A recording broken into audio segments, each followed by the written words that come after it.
When I returned from a business trip, the building manager blocked my entry and handed me a note from my daughter-in-law.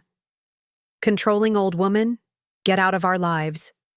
The real shock came when she found out it wasn't my son who paid the eye. Rent, I'm glad to have you here. Follow my story until the end and comment the city you're watching from, so I can see how far my story has reached. I stood frozen in the lobby of my apartment building, the bright Florida sunlight streaming through, the glass doors behind me, casting long shadows across the marble floor. The words on the small piece of paper in my trembling hands blurred as tears welled in my eyes. Controlling old woman, stay out of our lives. The handwriting was unmistakably Yasmin's, my daughter-in-law of 3 years. The note was dated yesterday, while I was still in Chicago closing the biggest business deal of my career.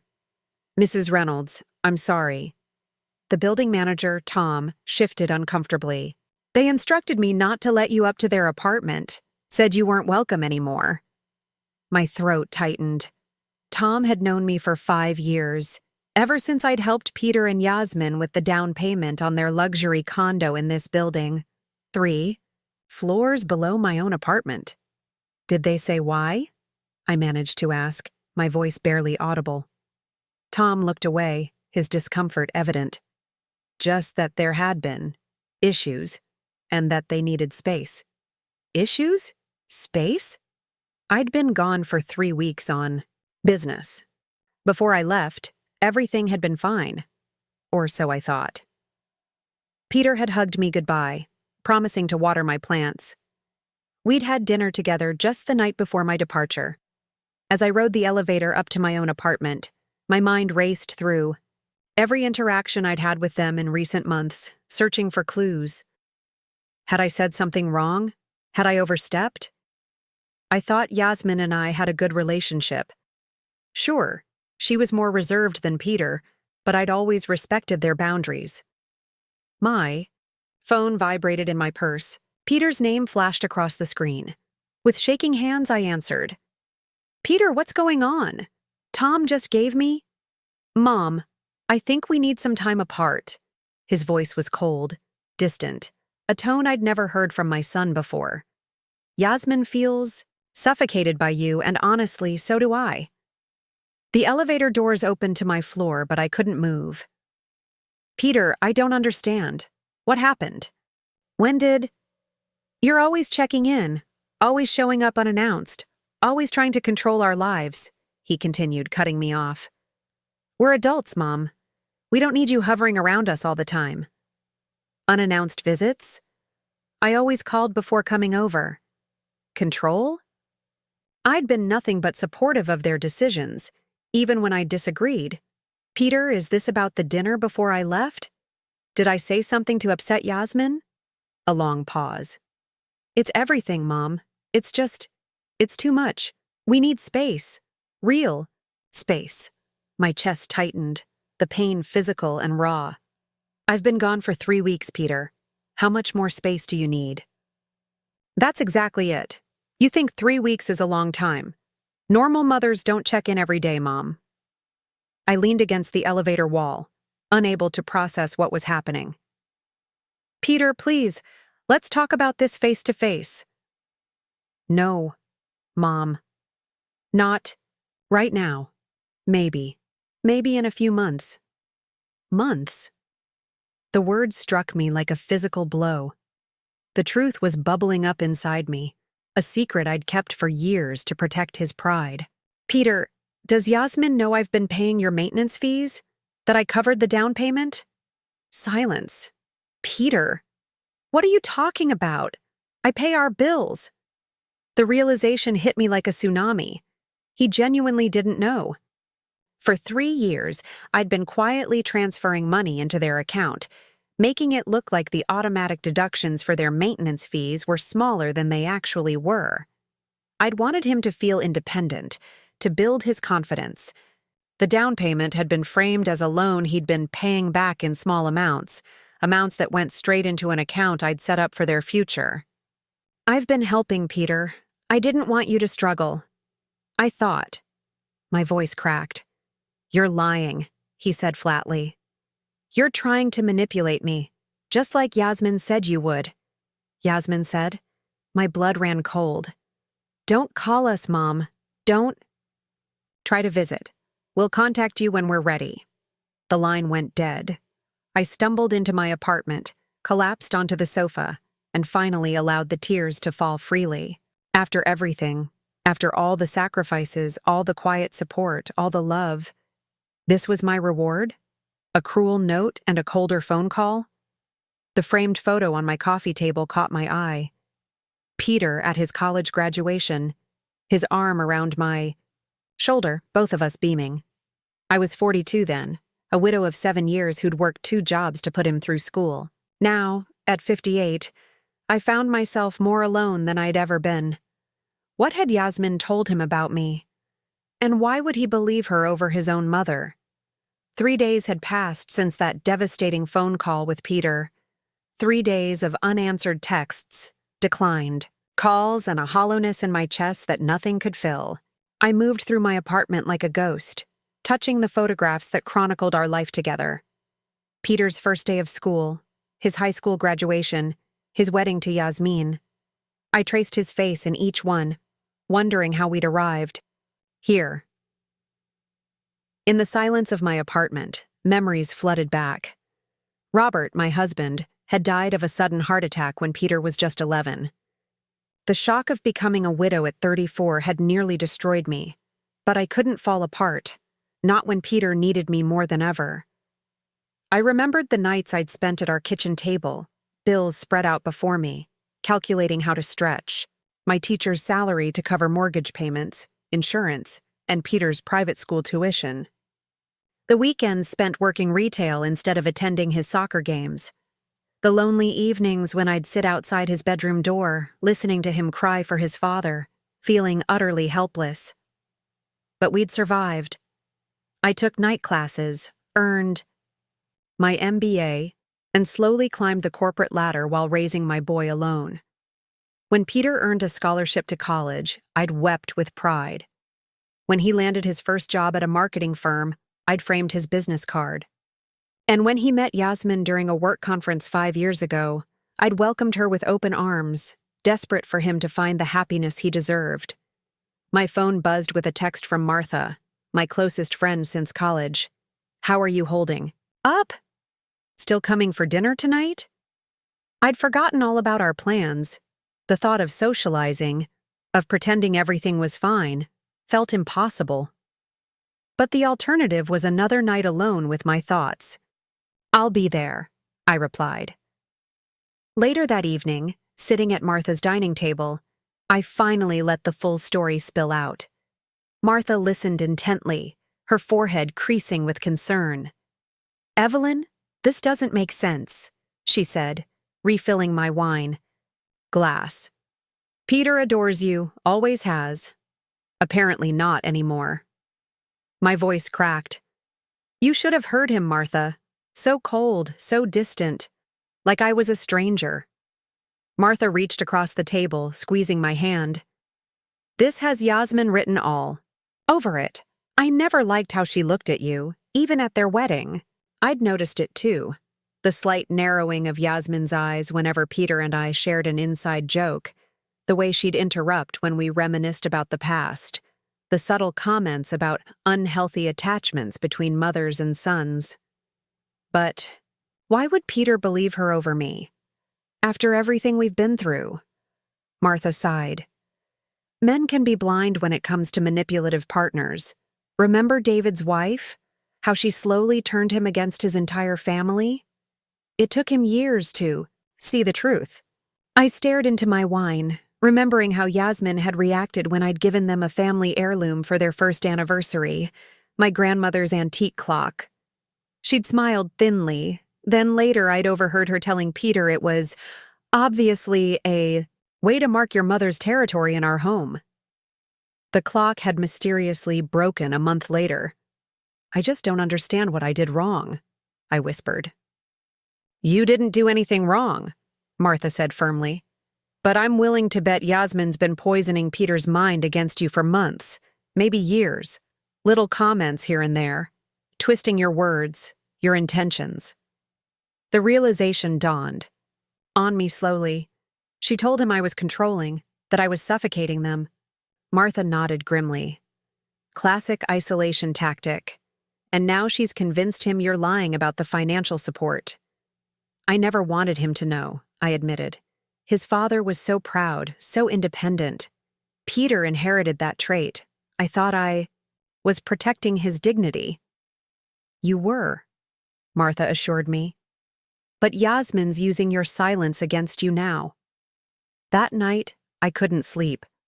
I kept imagining Yasmin whispering in Peter's ear, turning my son against me one conversation at a time. Had she been planning this all along? Was this why she'd suggested they move into the same building as me, to keep an eye on me while she worked her manipulation? Around 3 a.m., I gave up on sleep and opened my laptop. With trembling fingers, I logged into my bank account, scrolling. Through years of transactions, monthly transfers disguised as investment returns, the down payment classified as a business investment, maintenance fees quietly covered through an account Peter didn't even know existed. All done out of love. All done to give my son the stability and confidence I thought he needed after losing his father. I'd never wanted recognition or gratitude. I'd only wanted him to be happy. A notification popped up on my screen, an email from Peter. My heart raced as I clicked to open it, hope flaring briefly in my chest. But the message was short, cold.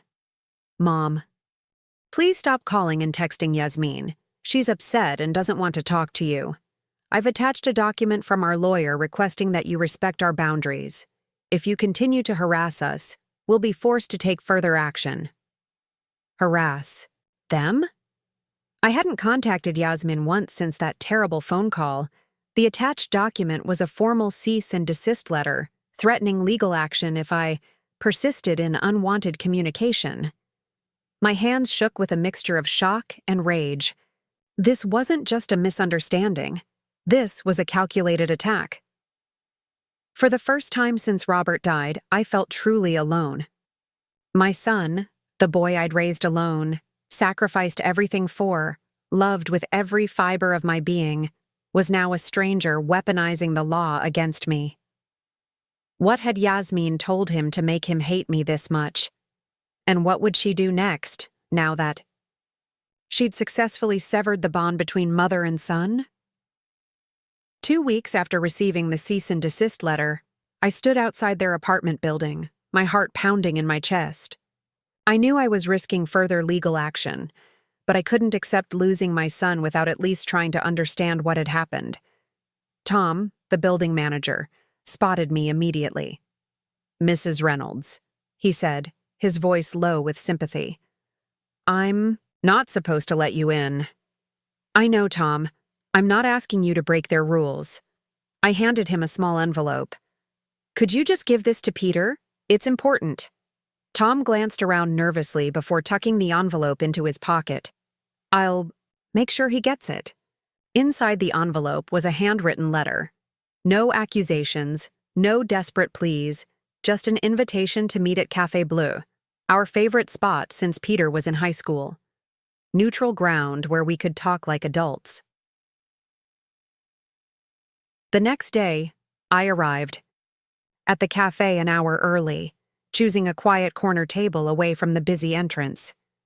Each time the door opened, my heart leapt, hoping to see Peter's familiar face. By the time our agreed meeting time arrived, my coffee had gone cold, my hands fidgeting with napkins torn into tiny shreds. At 1:15, 15 minutes past our scheduled time, the bell above the door chimed. Peter walked in, his expression guarded. But he wasn't alone. Yasmin trailed behind him, her hand possessively clutching his arm. My stomach dropped. This wasn't the private conversation I'd hoped for. "Hello, Peter," I said, rising halfway from my seat. "Yasmin." Peter hesitated before sliding into the booth across from me. Yasmin followed, her eyes cold and calculating. "You have 15 minutes, Peter said flatly. Yasmin wanted to be here, for support. For control, I thought, but kept my expression neutral. "Thank you for coming." An uncomfortable silence fell over the table. I took a deep breath. "Peter, I don't understand what's happened between us. 3 weeks ago, everything seemed fine, and now I'm being treated like a stranger, like an enemy." Peter shifted uncomfortably. Yasmin placed her hand over his, her engagement ring catching the light. "You know what you did, Evelyn," Yasmin said, using my first name deliberately, a small, power move she'd begun shortly after their wedding. "I honestly don't," I replied, struggling to keep my voice steady. "That's why I wanted to talk, to understand." Peter cleared his throat. "Mom, for years you've been smothering me, dropping by unannounced, calling constantly, trying to control every aspect of our lives." Each accusation felt like a knife twisting in my chest. "Peter, I always call before visiting. Always. When have I ever dropped by unannounced?" "Last month," Yasmin interjected, "when we were having dinner with my colleagues." I frowned, trying to recall. "You mean when you invited me over to meet your new boss? That wasn't unannounced." Yasmin's eyes narrowed. "We didn't invite you. You called saying you were in the neighborhood and insisted on coming up." "That wasn't true. Peter had called me that morning, asking if I'd like to meet Yasmin's new boss." I looked at my son, waiting for him to correct her, but he was staring. "Down at the table." "Peter," I said softly. "That's not what happened." Yasmin squeezed Peter's hand. "See? She's gaslighting you, just like I said she would." My throat tightened. "I'm not gaslighting anyone. Peter, you called me that morning. You invited me." Peter shook his head. "Mom, please don't make this harder than it needs to be." I felt like I was drowning, struggling, to find solid ground in a conversation where reality itself seemed to be shifting. "I would never lie to you," I whispered. "Like you didn't lie about paying our maintenance fees?" Peter said, his voice suddenly sharp. "About controlling our finances behind my back?" So he'd checked. My heart sank. "I wasn't controlling anything, Peter. I was helping. I never wanted you to feel indebted," Yasmin cut in. "Dependent? That's exactly what you wanted. To keep Peter reliant on you forever." "That's not true," I said, my voice breaking. "After your father died, we struggled so much. I never wanted you to experience that kind of financial stress." Peter's expression remained stony. "You should have been honest." "You're right," I admitted. "I should have. But I was trying to protect your pride. Your father was the same way. He hated accepting help even when we needed it." At the mention of Robert, something flickered in Peter's eyes. A brief softening, a flash of the son I knew. But then Yasmin shifted beside him, and the moment vanished. "We have news," Yasmin announced abruptly. "I wasn't going to tell you, but since we're here." She placed her hand on her stomach, a smug smile spreading across her face. "I'm pregnant. You're going to be a grandmother." The news should have been joyous. Instead, it felt like a weapon, another way to manipulate the situation. Still, I forced a smile. "That's wonderful news. Congratulations to you both." Peter seemed surprised by my calm reaction. I could see the conflict in his eyes, as if part of him had expected, perhaps even wanted, me to react poorly. "The doctor says I need to avoid stress," Yasmin continued. "That's why we need space from complicated relationships." I understood then. The pregnancy wasn't just news, it was an ultimatum. Stay away, or risk being branded as the villain who endangered their unborn child. "I understand," I said quietly, even as my heart shattered. I would never want to cause any stress during such an important time. I reached into my purse and pulled out a small box. This was meant to be an olive branch. Now I suppose it can be a congratulations gift. Inside was a silver picture frame with Peter's ultrasound photo from when I was pregnant with him. It had been one of Robert's most treasured possessions. "Your father kept this on his desk until the day he died," I said. my voice barely above. A whisper. Peter stared at the frame, his Adam's apple bobbing as he swallowed hard. For just a moment, I saw my son again. Not the cold stranger sitting across from me, but my beautiful boy. Then Yasmin spoke. "We should go. Your 15 minutes are up." After that disastrous meeting, I fell into a depression unlike anything I'd experienced since Robert's death. I stopped going to social events, barely managed to focus at work, and spent evenings staring at old photo albums, trying to understand how my relationship with my son had unraveled so completely. Martha became my lifeline, checking in daily and finally insisting I join her for dinner one evening. "You can't keep isolating yourself, Evelyn," she said, setting a plate of lasagna in front of me. "You're giving Yasmin exactly what she wants." "What else can I do?" I asked, pushing the food around my plate. "She's pregnant. She's using that to keep him away from me." Martha sat across from me, her expression serious. "Evelyn, there's something you should know. I didn't want to tell you this before because I wasn't sure, but now I'm convinced." My fork stilled. "What is it?" "My niece Rebecca was in a book club with Yasmin's former roommate from college. Apparently, Yasmin has a history of this exact behavior." I frowned. "What do you mean?" "She did the same thing with her last serious boyfriend before Peter. Gradually isolated him from his family, especially his mother, by twisting events and inventing slights. According to the roommate, Yasmin has serious issues with mother figures." Cold feelings settled in my stomach. "Why didn't you tell me this before?" Martha sighed. "It was secondhand gossip. I didn't want to create problems between you and your daughter-in-law based on rumors. But after what's happened..." She reached for my hand. "I should have said something sooner. I'm sorry." The information was like a missing puzzle piece, making the entire picture suddenly clear. "I need to talk to Peter alone, show him evidence of what she's doing." "She'll never allow that," Martha pointed out. I straightened my shoulders. "Then I'll have to find another way." Over the next few days, I devised a plan. Peter had mentioned in passing months ago that he sometimes worked at Café Bleu on Wednesdays when Yasmin had her prenatal appointments. It was a long shot, but I had to try.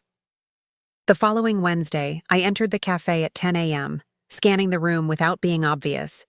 My heart jumped when I spotted him in the far corner, laptop open, headphones on.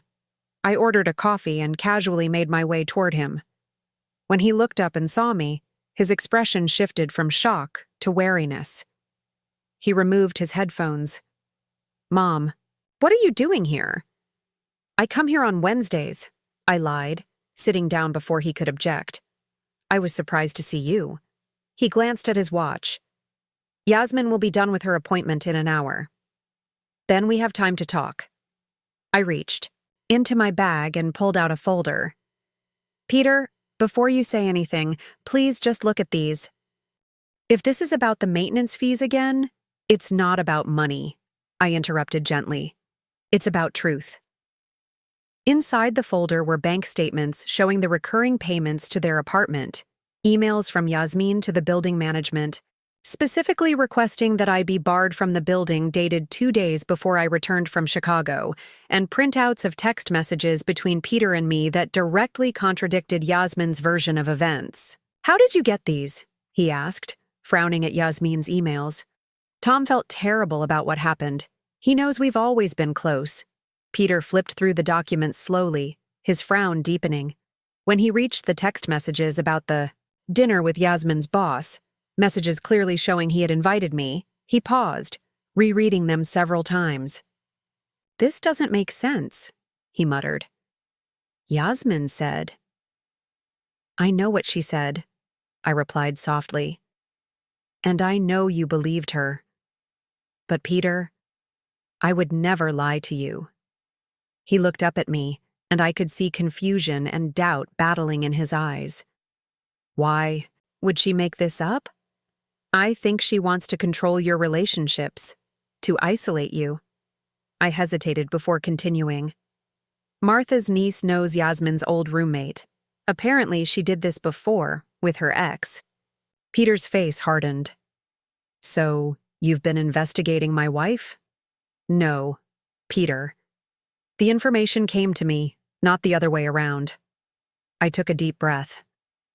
I'm just trying to understand why my son suddenly hates me. I don't hate you, he said quietly. Then, why did you send me a cease and desist letter? Why did you let Yasmin ban me from your home? Why did you believe every negative thing she said about me without even asking for my side? He had no answer, just continued staring at the documents spread before him. Do you know what hurts the most? I continued, my voice wavering. That you could so easily believe I would try to control or manipulate you after everything we've been through together. After all these years. His eyes met mine, and for the first time in weeks, I saw a flicker of my son in them. Not the cold, defensive stranger Yasmin had molded, but the boy who once climbed into my bed during thunderstorms. The teenager who brought me flowers on Mother's Day, the young man who hugged me fiercely at his college graduation and whispered, "We did it, Mom." I don't know what to think anymore, he admitted. These documents, they don't match what Yasmin told me. No, they don't, I agreed, because she wasn't telling the truth. Peter's phone buzzed with a text message. He glanced down at it, and I saw Yasmin's name on the screen. The brief connection between us evaporated as anxiety crossed his features. She's done with her appointment early, he said, gathering his things hastily. I need to go. Peter, please. Think about what you've seen today. He stuffed the documents back into the folder, hesitating before handing it back to me. I can't take these home. He didn't finish the sentence, but he didn't need to. We both knew what would happen if Yasmin found evidence contradicting her narrative. Keep them, I said. Or destroy them if you need to. I have copies. Peter nodded, slipping the folder into his messenger bag. I need time to process this.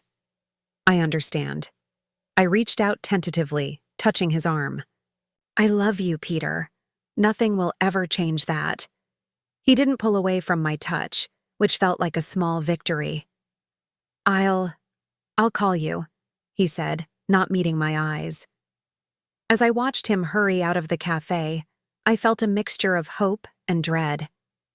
I'd planted seeds of doubt, shown him evidence that Yasmin had been manipulating the truth. But would it be enough to break through the walls she'd built around him? And even if he did see through her lies, what would happen when she realized she was losing control? How far would Yasmin go to keep her grip on my son? 3 days passed without a word from Peter. I checked my phone obsessively, jumping at every notification. But the call I was waiting for never came. On the 4th morning, I was preparing for work when my doorbell rang. My heart leapt to my throat. Could it be Peter? Instead, I found Yasmin standing in my hallway, her face contorted with barely contained rage. You just couldn't help yourself. Could you? She hissed, pushing past me into my apartment without waiting for an invitation. I closed the door slowly, steeling myself. Good morning, Yasmin. She spun around, her designer handbag swinging wildly from her arm. Don't act innocent. I know you ambushed Peter at the cafe. I know about your little folder of evidence. She made air quotes with her fingers, her voice dripping with contempt. It wasn't an ambush, I said calmly, and everything in that folder was true. You're pathetic, she spat. A lonely old woman who can't let go of her son. It's sick, you know that. The way you've manipulated him his entire life. I took a deep breath, refusing to be baited. I think you're projecting, Yasmin. You're describing your own behavior. Her eyes narrowed. You think you're so clever. Peter told me everything.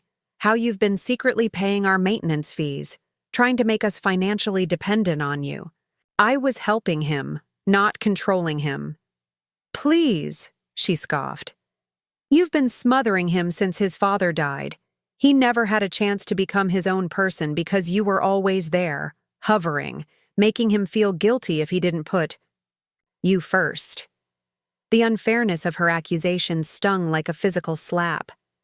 I worked 2 jobs so he could stay in his school after his father died. I postponed my own grief to make sure he was okay. Every decision I made was for his well-being, not mine. And you've been reminding him of those sacrifices ever since, haven't you? Poor Evelyn, the martyr mother. Her voice rose mockingly. Always making sure Peter knew how much you gave up for him, so he'd feel too guilty to ever put anyone else first. I shook my head, bewildered by the twisted version of our relationship she'd created. That's not true. I never— Save it, she interrupted. I know your type. My mother was the same way. Always the victim, always the saint. It took me years to break free from her manipulation. Suddenly, pieces fell into place. This wasn't really about me at all. Yasmin was fighting ghosts from her own past, projecting her mother's behavior onto me. Yasmin, I said gently, I'm not your mother. Something flickered in her eyes, vulnerability perhaps, but it was quickly replaced by renewed anger. Stay away from us, from my baby. You've lost Evelyn. Peter believes me, not you. Does he? I asked quietly. Is that why you're here? Threatening me? Because you're so confident in your control over him? Her face hardened. He's coming to pick me up in 20 minutes. When he finds out I came here, that you upset me in my condition— She placed a protective hand over her still flat stomach. It will be the final nail in your coffin. A wave of sadness washed over me. Not for myself, but for Peter and the Giur child that would be born into this web of manipulation. What do you want from me, Yasmin? To disappear from my son's life completely? That would be a start, she said coldly. I moved to my desk and pulled out my checkbook. Would money help? Is that what this is about? Her eyes glittered with interest, though she tried to hide it. You think you can buy your way back into our lives? No, I said honestly. I think I'm finally seeing clearly what you want. It was never about boundaries or feeling suffocated. It was about isolating Peter and securing financial control. You don't know anything about me, she snarled, but her eyes remained fixed on the checkbook in my hand. I know enough. I wrote out a check for $50,000, a significant sum, but one I could afford. I held it out to her. Take it. Consider it a parting gift. Yasmin hesitated, clearly torn between her greed and her desire to maintain the moral high ground. What's the catch? No catch. Take the money. Do whatever you want with it. I won't. Contact Peter again unless he reaches out to me first. Her hand darted out, snatching the check before she could reconsider. She studied it, making sure it was real, then tucked it into her purse. Smart decision, she said, her voice suddenly businesslike. I'll tell Peter you've agreed to respect our boundaries. I'm sure you'll tell him whatever serves your narrative. Yasmin moved toward the door, then turned back, a smug smile playing on her lips. It must be killing you, knowing I won. Knowing your precious son chose me over you. I didn't respond, which seemed to irritate her more than any retort could have. She wanted a scene, a confrontation she could report back to Peter as evidence of my instability. I wouldn't give her that satisfaction. Goodbye, Yasmin, I said simply, holding the door open for her. After she left, I sank onto my sofa, emotionally drained. Had I just made a terrible mistake? $50,000 was a lot of money, but it wasn't really about the money. It was about calling her bluff, seeing what she would do when offered a choice between maintaining her righteous indignation and taking a payoff. She'd chosen the money without hesitation, and that revealed everything about her true motives. I picked up my phone and dialed Martha's number. She took the bait, I said when she answered. You were right, Martha replied. She came straight to you the moment Peter started questioning her story, and she took the check. just like you predicted. Did you do what we discussed? I smiled grimly. Yes, it's all on video, including her admission that she went behind Peter's back to confront me. The security cameras in my apartment had captured everything. Yasmin's uninvited entry, her threats, her eagerness to take the check. Most importantly, they'd captured her admission that Peter didn't know she was there. What now? Martha asked. I sighed, looking at the framed photo of Peter and me that still held pride of place on my coffee table. Now we wait. She'll either cash the check, proving this was always about money, or she'll destroy it and double down on her lies. And if she cashes it, then I'll have proof of her real motives. Bank records don't lie. I paused. But it's still up to Peter to see the truth. I can't force him. As I hung up, I felt strangely calm. I'd done all I could. The rest was in my son's hands. 6 months passed. The seasons changed. Summer fading to autumn, then winter, the holidays approaching with their bittersweet memories of family gatherings that would not happen this year. I threw myself into work, took a painting class I'd always been too busy for, even started volunteering at a local literacy program. Life continued, though the Peter-shaped hole in my heart remained unfilled. The check had been cashed within days of my confrontation with Yasmin. I'd forwarded the bank notification to Martha with a sad emoji, but hadn't done anything else with the information. What was the point? If Peter had chosen to believe Yasmin's version of events, nothing I could say or prove would change his mind.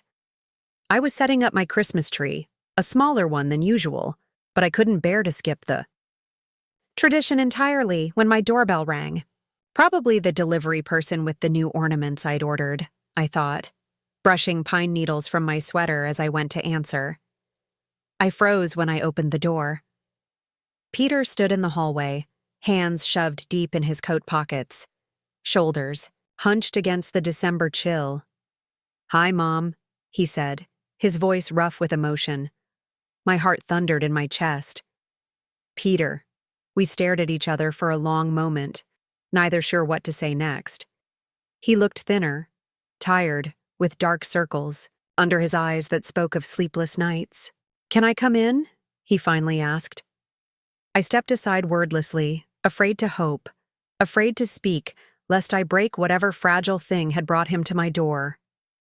He entered slowly, taking in the half-decorated tree, the boxes of ornaments spread across, the floor, the holiday music playing softly in the background. Without a word, he picked up the silver star topper, the one his father had bought our first Christmas together, and turned it over in his hands.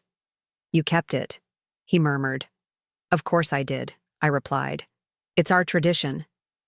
Peter set the star down carefully and turned to face me. "I've made a terrible mistake, Mom." The words hung in the air between us, precious and terrifying. "Would you like some coffee?" I asked, not ready yet to address the enormity of his statement. "I just made a fresh pot." He nodded, following me to the kitchen where we'd shared countless meals, homework sessions, late-night talks throughout his childhood. I poured 2 mugs, added cream to his just the way he liked, and set them on the table. "Yasmin and I separated 2 months ago," he said abruptly. "The divorce will be finalized after the baby is born." I sat down across from him, absorbing the news. "I'm sorry, Peter." "Are you?" He looked up, searching my face. "After everything she did to you?" "I'm sorry you're hurting," I clarified. "And I'm sorry about the baby." He nodded, staring into his coffee. "She's agreed to joint custody. It's a girl." Despite everything, I felt a flicker of joy at the thought of a granddaughter. "That's wonderful." "I found the check, Mom." His voice was quiet but steady. "In Yasmin's purse. I was looking for a receipt and found her bank statement. $50,000, deposited the same day she told me she'd gone to make peace with you." I said nothing, waiting for him to continue. "When I confronted her, she claimed it was a bribe, that you were trying to buy her silence about something, but it didn't make sense." He looked up, his eyes filled with shame. So I checked our building's security footage from that day. Saw her coming to your apartment. Then I called my bank. And? I prompted gently. And I learned you've been paying our maintenance fees all along, just like you said. He swallowed hard. I also found emails on her computer, to her friends, about how she'd finally gotten the controlling mother-in-law out of the picture. His voice broke. About how she'd convinced me you were manipulating me, when all along. All along it was her, I finished softly. Peter nodded, tears filling his eyes. How could I have been so blind? How could I have believed her lies about you? After everything we've been through together? I reached across the table and took his hand in mine. She was very convincing, Peter, and you loved her. We tend to believe the people we love. I don't deserve your forgiveness, he whispered. You have it anyway, I said simply. He broke down then, tears streaming down his face as months of guilt and confusion poured out. I moved to his side of the table and held him like I used to when he was a little boy with skinned knees or a broken heart. We stayed that way for a long time, the coffee growing cold, the Christmas music playing softly in the background. Finally, Peter straightened, wiping his eyes. I've missed you so much, Mom. These past months have been... He shook his head, unable to find the words. I know, I soothed. I've missed you too. Can we start over? He asked hesitantly. Can we rebuild what we had? I smiled, feeling hope bloom in my chest for the first time in months. We never lost it, Peter. It was just waiting for you to find your way back. Together, we returned to the living room and continued decorating the tree, falling into the easy rhythm we'd established over years of shared holidays. As Peter reached up to place the silver star on top, I saw Robert in him. The same profile, the same careful hands, and felt a surge of gratitude so strong it nearly overwhelmed me. This wasn't the happy ending I'd imagined 6 months ago. Peter was wounded, going through a divorce, about to become a single father. There would be complications with Yasmin, custody arrangements, co-parenting tensions. The road ahead wouldn't be easy, but we would face it together, as we had faced everything since Robert died, with honesty, with love, with the unbreakable bond between mother and son that even the most calculated manipulation couldn't permanently sever. 3 months later, I stood in the hospital room, watching as Peter cradled his newborn daughter in his arms. Despite everything, Yasmin had allowed me to be present for the birth, a small gesture of peace in what had been a bitter divorce process. Would you like to hold her? Peter asked, carefully transferring the tiny bundle into my arms. I gazed. Down at my granddaughter, with her perfect rosebud mouth and wisps of dark hair. She's beautiful, I whispered. We're naming her Rose, Peter said. Rose Evelyn Holloway. Tears filled my eyes as I looked up at my son. You don't have to do that. I want to, he said firmly. I want her to be named after the strongest, most loving woman I know. From her hospital bed, Yasmin watched us with a complex expression, part resignation, part lingering resentment, part grudging respect. Our relationship would never be warm, but for Rose's sake, we had reached a tentative truce. As I held my granddaughter, I thought of all the lessons I would share with her someday. Not just the practical skills I'd taught Peter, how to tie shoelaces, and bake cookies and balance a checkbook, but the deeper wisdom life had taught me, that love doesn't demand recognition. That forgiveness is a gift you give yourself as much as others. That family bonds, when true, can bend almost to breaking, but still find their way back to strength. Most importantly, that sometimes the greatest victory isn't in forcing others to acknowledge your truth, but in living it quietly, steadfastly, until the light of that truth becomes impossible to ignore. Rose yawned and nestled closer in my arms, her tiny hand gripping my finger with surprising strength. In that perfect moment, with my son beside me and his daughter in my arms, I knew that the silent legacy I would leave behind wasn't money or property or even my name. It was love, steadfast, patient, and unshakable, that would echo through generations long after I was gone.